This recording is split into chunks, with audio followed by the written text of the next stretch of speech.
By Colin Absalom. I did my 25 years. Now I'm fighting another sentence, deportation. I was 11 years old when I moved from my grandparents' home in St. Mary Parish in Jamaica to my mother's one-bedroom apartment in Bronx, New York. I don't remember much about where I was born besides the country living, and yet, after serving 25 years for a murder I committed when I was 19 and earning parole, I may be deported to a place that I haven't as much as seen in more than 3 decades. Because my deportation is automatic, due to the fact that I committed an aggravated felony, my only hope of staying in the U.S. is if the governor of New York, Andrew Cuomo, grants me an executive pardon. With the help of the Defenders Clinic at the City University of New York School of Law, I filed a formal petition in November. Now, all I can do is wait at the Buffalo Federal Detention Facility to hear about what will happen to the rest of my life. Here's a short version of why, instead of returning home to my family in New York City, I am now in ICE facility hundreds of miles away. So, when I came to the South Bronx in the 80s, adjusting to junior high was difficult. I didn't speak or dress the way everyone else did, and I was bullied every day. I would get blamed for the fights I got into, and my mother, who worked as both a housekeeper and an aide in a nursing home, had to come up to the school to get me. I also had to defend my little brother. The Bronx finally began to feel like home in high school. I had learned how to fight and made friends with older kids. There you have it. Right out of BLF TV kitchen. My ribs right there. And as you notice, it's fall now, so we have a little fall setting if you notice in the background.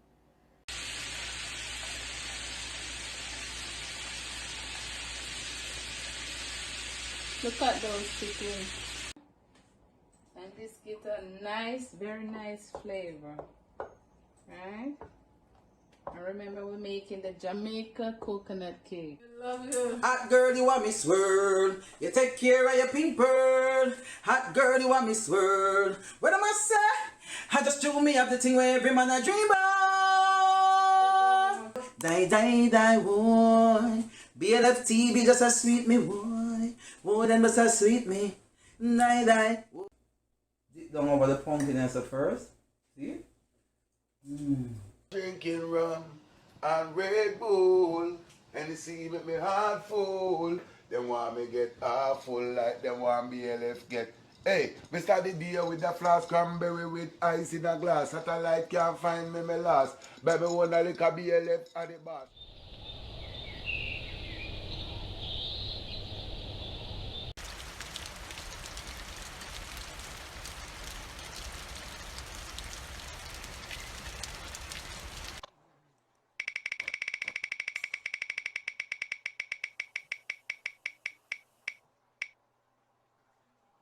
Yeah, what? For credit, I should make $1,600 worth of credit, tell her. Kids. Nobody was telling me to go back on the banana boat anymore. I was also involved with 2 women at the same time. Both were pregnant by my senior year. My job at a fast food restaurant, it wasn't enough to support the children, so with a little convincing from friends, I dropped out of school and started selling drugs. When my mother found out what I was doing, I left home in shame. My girlfriend and I started living in a broken car that belonged to a friend. On June 23rd of 1992, 2 months before my first child was born, an older, bigger dealer ordered me to stop selling in the same building as him. When I ignored him, he smacked me in the face. I left the area, but later when I came back to see my girlfriend, I encountered him again. He assaulted me, and he blocked my exit. That's when I went and got a gun that a friend of mine was holding for me and fatally shot him. Thinking I was the victim, I turned down a 7.5 to 14-year plea deal and opted to go to trial. I spent 3 years on Rikers Island awaiting trial and won out on bail. Finally, at 24 years old, I was convicted of second-degree murder and sentenced to 25 years to life. Now, this may sound contradictory, but considering the life I was living, my incarceration was a blessing. In Sing Sing Correctional Facility, where I spent most of my time, I was fortunate to meet individuals who took responsibility for their crimes and dedicated their time while incarcerated to improve their lives and the lives of others. These men later told me that they saw the potential in me for change and took a liking to me. They urged me to get involved in all the therapeutic and educational programs offered in order to keep me from being overcome by the pitfalls in prison. One program I participated in was the Alternatives to Violence Project. A friend of mine, an older gentleman, he signed me up for it. I developed ways to address problems without resorting to violence. After a lot of introspection, I was able to address my regretful past and rebuild my value system. And Alternatives to Violence set me up to get educated. At the urging of another friend, I earned my GED. In 2017, I got a bachelor's degree in behavioral science from Mercy College. Last year, I earned a master's degree in professional studies from the New York Theological Seminary. Hoping to give back to the community I harmed, I co-founded a group at Sing Sing called the Forgotten Voices Committee. Now, our mission is to redefine what it means for incarcerated people to pay a debt to society. We have brought kids ages 10 to 17 into the facility, not to quote-unquote scare them straight, but to listen to them and help them deal with the violence that's arising in their communities. We also formed Voices from Within, an anti-gun violence initiative that resulted in a video series of the same name.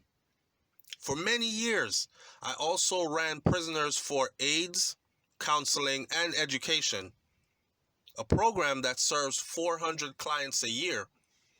I was responsible for the day-to-day operations, and I trained dozens of staff and peer educators. I also did curriculum development and coordinated with college professors to ensure that the science was state of the art. Now, in June, I was granted parole.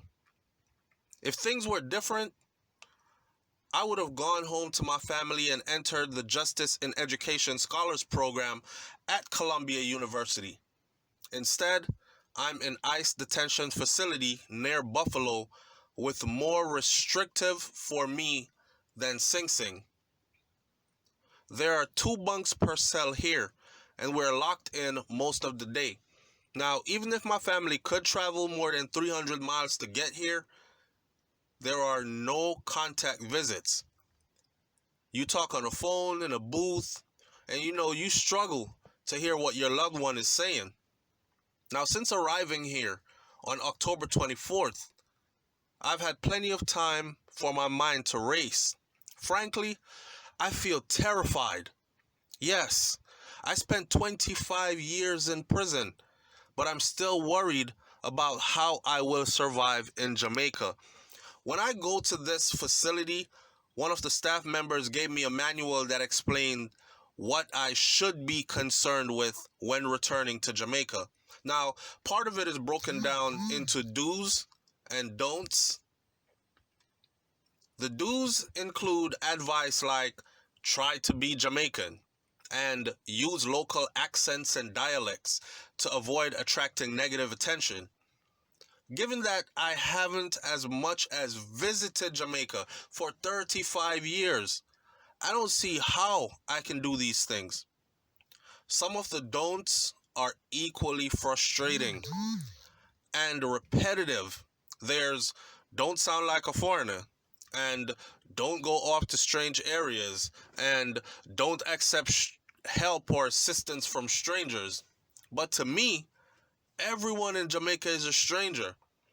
My father passed away. My grandparents passed away. I don't have any relatives left there. Not besides overwhelming me, not having my family there may make it physically impossible for me to leave the facility where I will go for processing after I get off of that plane. I've heard that someone with a Jamaican address has to sign the individual out, so I could be stuck there. I'm also worried about my physical safety. If no one takes me in, I may end up on the streets of Kingston, which is not nice. Organized crime pretty much runs that place. For a hint, just Google Dudas or shower posse. That first day I'm out of state custody, I have no idea what I'm going to do for a meal. I don't know where I'm going to go to sleep. Then there's the stigma of being a deportee. Being called a deportee in Jamaica, man, it's like being referred to as a felon in the United States. The community sees deportees as individuals who had an opportunity to come to the U.S. and they squandered it. They're not accepted as law-abiding citizens or individuals who deserve a second chance. This damages your employment opportunities. My family is also suffering. That's the biggest part. My daughter feels like she's being punished a second time. First, she had to grow up with me being in prison, and now she feels like she's losing me again. She often cries when I call home, and sometimes she doesn't want to speak because it bothers her so much. I have 2 grandchildren now. One is an infant that I haven't even met yet due to distance, and the other is a 7-year-old who I talk to on a daily basis. She has also been crying ever since she found out that I'm not coming home. I fear for my son the most. He hasn't been the same since my other son, Kino, was killed at 17 in his presence. Now, while I was inside counseling other individuals and children, I wasn't able to protect my sons. My sons were close, and since the murder, the one who survived, he's been making a lot of irrational decisions that places him in contact with criminal justice system. He's facing 5 years. If I was there physically, I would be able to help him deal with this situation, but I'm not.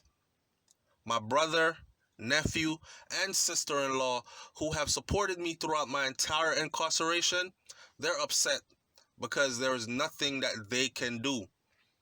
I know some people think I deserve to be sent back to Jamaica because of what I did, but during the 25 years I was incarcerated, I took responsibility for what I did. I helped other individuals. I got educated, and I gave back to the community that I harmed and left behind. A lot of time and energy has been invested in me becoming the person that I am today. Deporting me to a foreign land would be like extracting a valuable asset out of this society only to throw it away. Now, the story behind this is that Colin Absalom, currently 46 years old, he was granted parole on June 10th of 2019 after serving 25 years in a New York State prison for second-degree murder.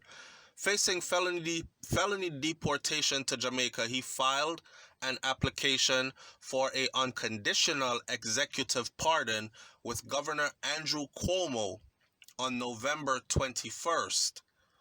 Absalom is currently held at Buffalo Federal Detention Center. Now, there's more to this story. Keep listening. But the interesting part so far is that This brother was 19 years old. I mean, he came to the US when he was 11 years old. By the time he was 19 years old, he was hit with a murder charge, and he explained how it all happened, right? He thought that he could beat the charges by taking it to court and turning down a plea deal, and he ended up getting slammed when he went to trial. And that lasted, waiting from 19 years old until he was 24 years old. He was locked up in Rikers Island waiting to go to trial. At 24 years old, he was sentenced to 25 to life. During his 25 years that he served in prison, he's telling us how he turned his life around. Not only that, he got highly educated. There are lots of people on the outside right now that don't have an associate's degree. This guy got an associate's degree, and then he got, and look at the field in which he got the associate's degree in. I mean, his master's in. He got an associate's degree, then he went on to get a bachelor's degree. Then he went on to get a master's degree. And this is not no online behind prison walls. This is real schooling with a real degree, a real master's degree in a relevant field that could place him in a different place in society. So his journey has been rough. And yes, somebody lost their life in the process, right? But he is saying that he is a completely changed person. Only now, when he is supposed to be celebrating coming home from prison, even though he is 46 now, went away at 19, he is looking to get deported to Jamaica, to a place that he does not know or remember, really, has no one left there. And he's fighting to stay in the US. Now, there's an update to this story, but I want everyone to understand the lesson in this story, though, and I hope some people hear this. Don't be so quick to act sometimes out of ego, rage, anger, whatever, and try your best to not get mixed up in anything. You know, the same stuff that Granny always told us, because here's the real deal. If you think about this, this was tragic on both ends. One young man died, and another one, which is this brother who actually lived, he had to go through hell. Can you imagine what it's like being a foreigner with a thick accent going into a US prison at 19 years old? Tried it as an adult, of course, and thrown in with seasoned criminals for 25 years. You can imagine all the trauma and all the changes and all the things he has seen and dealt with behind those walls, because prison politics is much different from anything else. They have their own world in there. And he not only survived in that environment, but he thrived in that environment.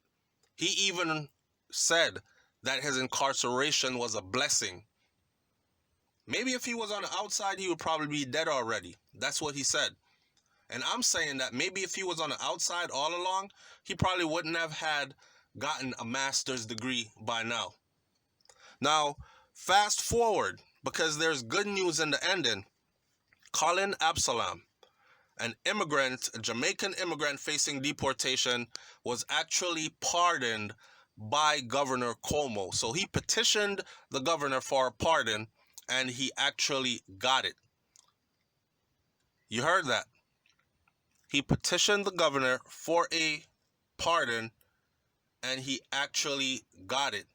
He was pardoned after lawyers petitioned the governor's office, noting that he had already served 25 years for murder. He earned his parole, and he would be sent to a country that he had left as a child, separated from his now family that are living in New York. Absalom is also known as Tyrone Abraham. Described his plight in an essay which I just read to you just now. Now, they said that our justice system is based on a concept of redemption and rehabilitation. And this is what Richard, as a party, said, senior advisor to the governor. Mr. Abraham served his time and was eligible to re-enter society. A federal government carrying out a politicized deportation policy is not acting in the interest of justice, he said. In his Marshall Project essay, which I just read to you, he detailed his experience from when everything happened until now.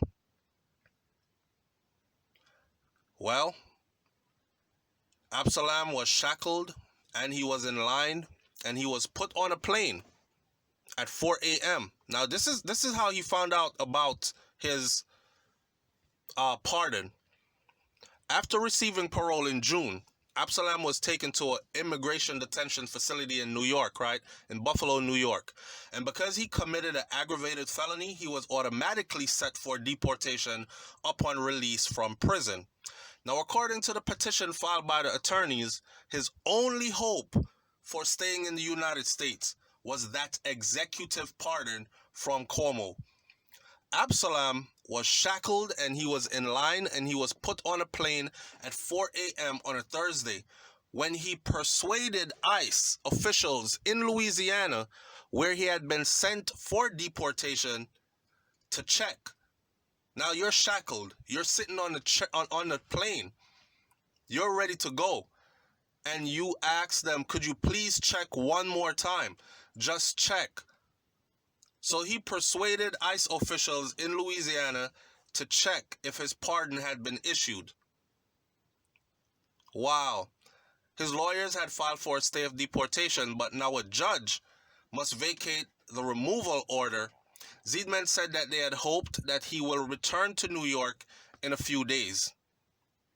In an online petition to Cuomo signed by more than 2,000 people, Abraham's daughter, Shaquana, she wrote, keeping my father away from our family and sending him to a land that he does not know and where he has no support system, this is cruel and it defies logic.